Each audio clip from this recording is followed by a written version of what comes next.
Momento de ouvir a palavra de Deus. É isso aí. Você que ainda não faz parte do canal, entra no canal Pastor Dejarde Crescimento no YouTube. Se inscreve, ativa o sininho, que você vai receber todo dia uma palavra poderosa. E hoje eu tenho para você uma palavra com o tema: o que antecede as grandes vitórias? Porque sempre antes de uma grande vitória tem batalha, tem lutas, tem promessas, tem posição. Então muitas coisas antecedem uma grande vitória. E hoje você vai aprender o que antecede uma grande vitória. Lá em Salmo 30, versículo 5 diz: pois a sua ira só dura um instante, mas o seu favor dura a vida toda.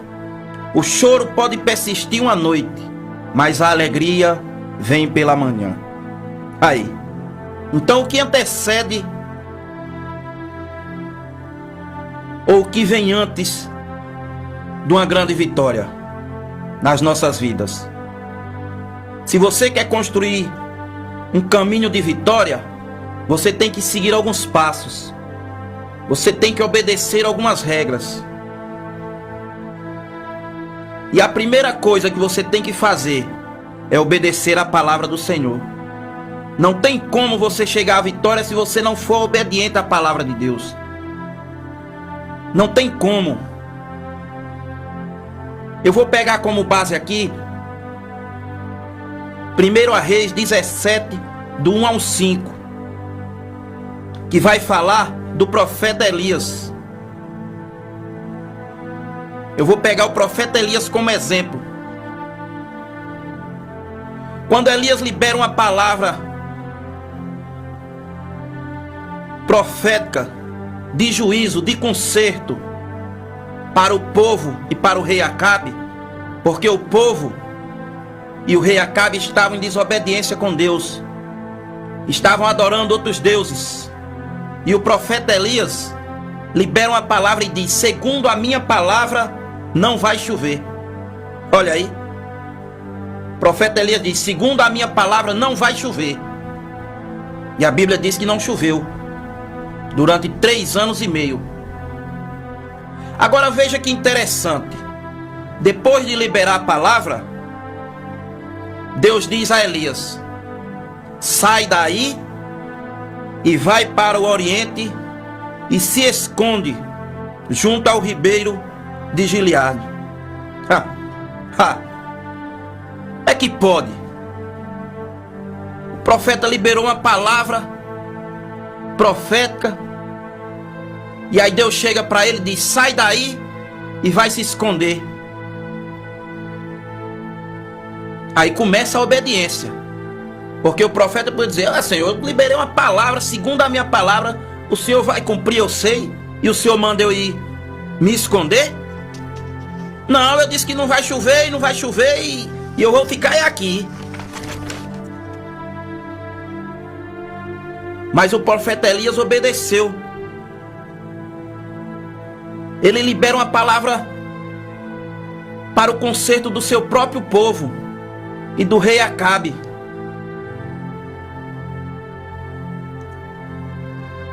Porque o povo estava desobediente com Deus.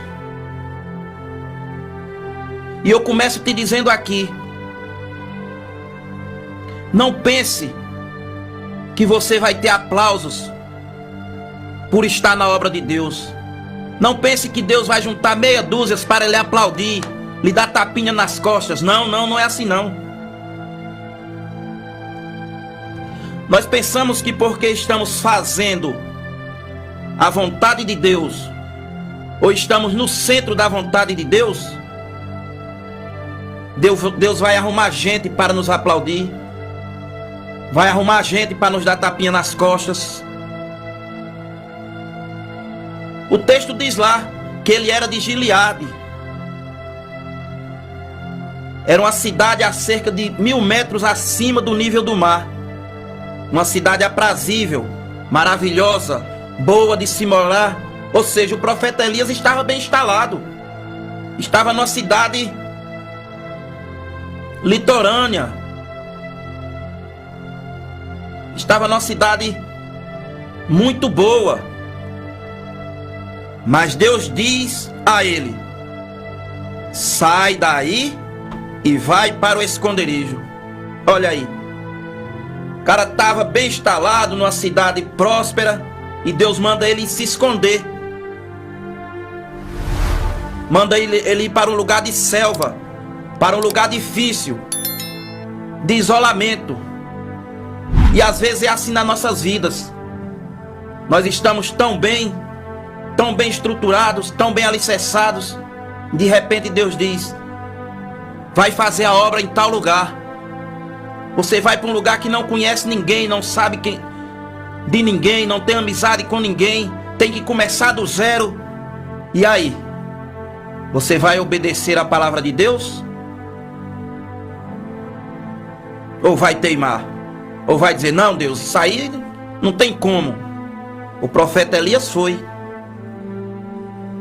Você tem que entender: a palavra do Senhor para a nossa vida não vai usar lógica. A palavra de Deus não usa lógica humana.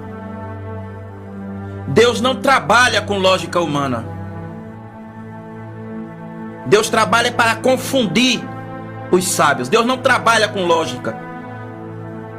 Porque pela lógica, depois do profeta Elias ter liberado uma palavra daquela, pela lógica humana, era para o profeta Elias ir para um castelo.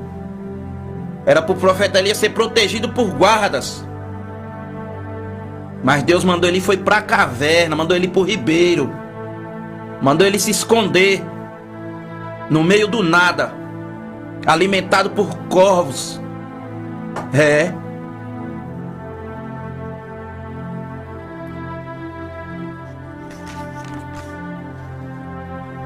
Aí você chega no versículo 8.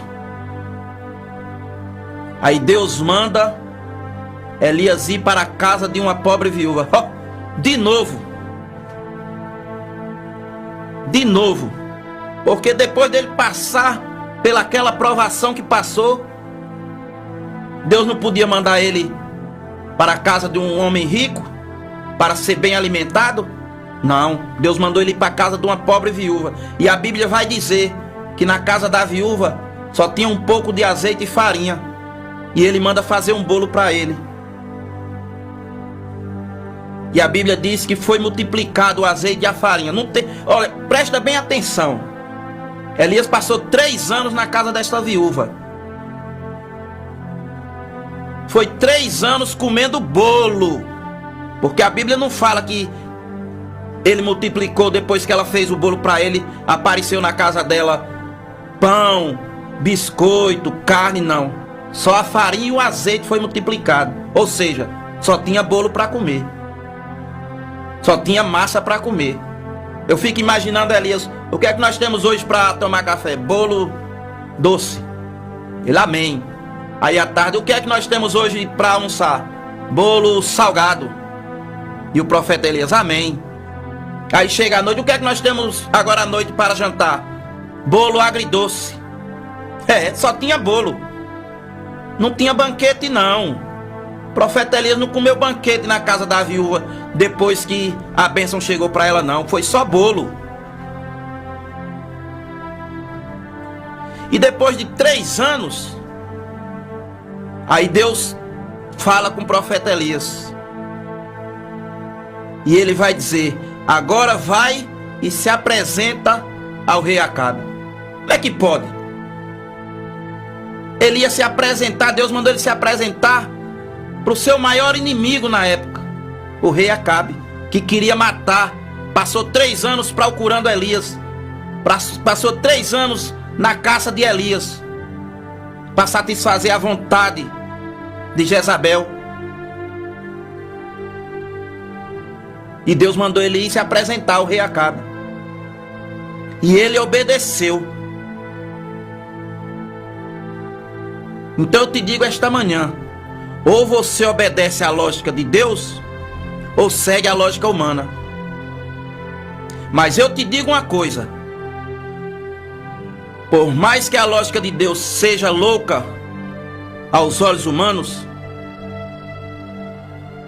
segue a lógica de Deus. Porque se você for usar a lógica humana, se prepare para o desastre. Se você usar a lógica humana, se prepare para a derrota. Se prepare para o fracasso. Veja a história de Jonas. Deus fala com Jonas: vai para Nínive. Aí Jonas diz: vou nada. Mas por que Jonas não queria ir para Nínive? Porque foi em Nínive que toda a família de Jonas foi morta. Só sobrou ele. Então Jonas não queria ir e não foi. Jonas teimou por 3 vezes. Deus falou com Jonas 3 vezes: vai para Nínive, Jonas. E Jonas: vou nada.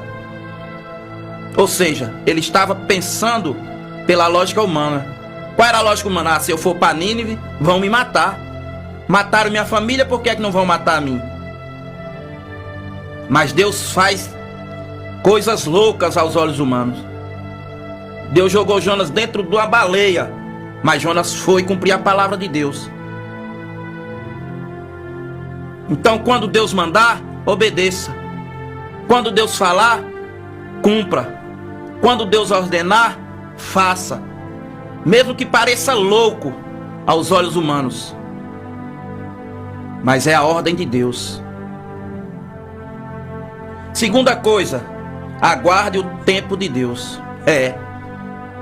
Que é o mais difícil hoje em dia. No capítulo 18, do versículo 1, diz: e depois de muitos dias, no 3º ano, veio a palavra do Senhor a Elias. Olha aí, durante 3 anos, Deus não falou nada com Elias. Durante 3 longos anos, Deus não disse uma palavra com Elias.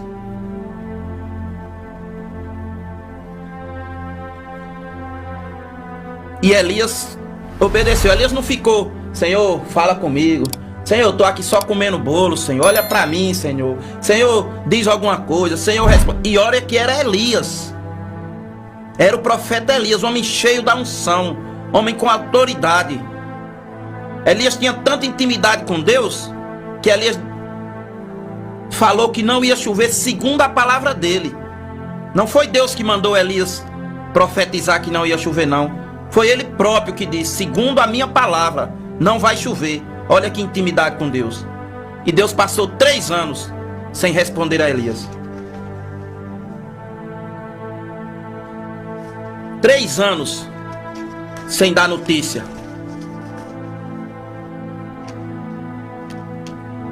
Deus não tem falado nada com você? Então aguarde. Deus não tem dito nada com você? Então espere. Porque no momento certo Ele vai falar. Na hora certa Ele vai falar. E eu te digo, cuidado para não procurar a voz de Deus e acabar encontrando a voz do homem. Acabar encontrando a voz do inimigo. Porque o povo hoje está assim, irmão. Vai para a igreja, se arruma para ir para a igreja e diz: hoje eu vou lá naquela igreja lá e Deus tem que falar comigo. Deus tem que falar comigo. Como quem Deus tem obrigação de falar com ele. Aí chega na igreja, Deus não fala nada. Quando sai na porta da igreja, uma vasilha, um vasilhame, entrega a água a ele e diz: é de Deus. Olha aí, será que era de Deus mesmo? Então cuidado para não procurar muito a voz de Deus e não encontrar a voz dos homens, não encontrar a voz do diabo, porque é isso que acontece. Você fica procurando a voz de Deus e vai encontrar o que não quer ouvir, vai receber o que não era para receber. Veja que o profeta Elias declarou que não ia chover segundo a ordem dele. E nem só por isso Deus continuou falando com ele. Foi 3 anos para Deus dar uma direção a Elias. Escuta isso que eu vou te dizer. O tempo é um dos fatores mais extraordinários que nós temos. Sabe para quê?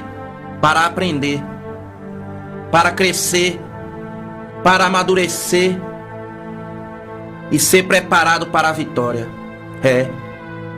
O tempo é a melhor escola. O tempo é quem vai fazer você aprender, vai fazer você crescer. É o tempo quem vai fazer você amadurecer. É o tempo quem vai lhe preparar para as grandes vitórias.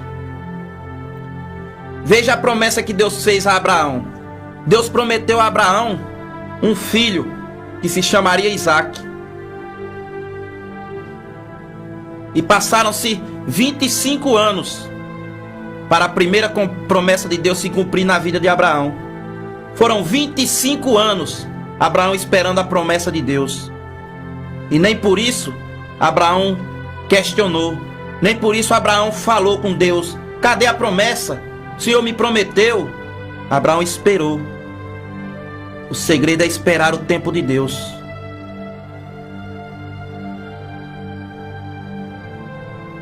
A segunda promessa que Deus fez a Abraão, Deus disse: farei de ti uma grande nação. Se passaram 400 anos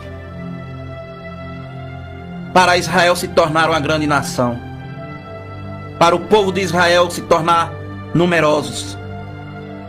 Foram 400 anos. Deus ainda fez outra promessa a Abraão: em ti serão benditas todas as famílias da terra. De Abraão até Jesus Cristo são quase 2000 anos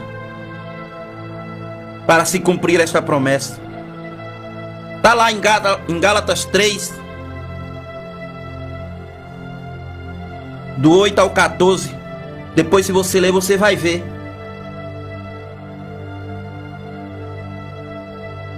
Aí, porque Deus nos prometeu algo, nós já queremos receber amanhã. Porque Deus nos prometeu algo para nós, nós já queremos que Deus faça amanhã. Não é assim. Tem que esperar o tempo de Deus.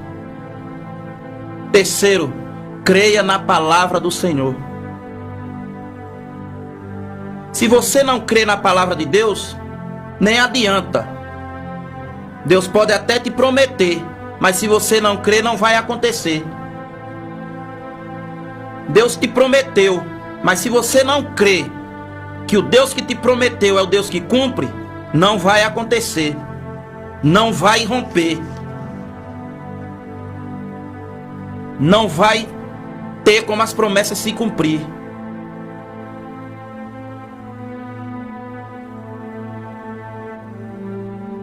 Então, fica com esta palavra hoje.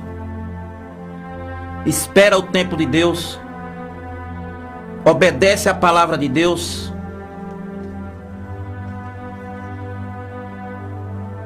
E você vai receber. Porque antes de toda vitória, vem as lutas. Antes de toda vitória, vem as guerras. Antes de toda batalha, vem as provações. Mas você vai conquistar. Porque o que antecede as grandes vitórias é o que você faz para Deus. O que antecede as grandes vitórias é que vai dizer se você está no caminho certo ou não de receber a vitória de Deus. Amém? Fica com essa palavra e vamos de louvor.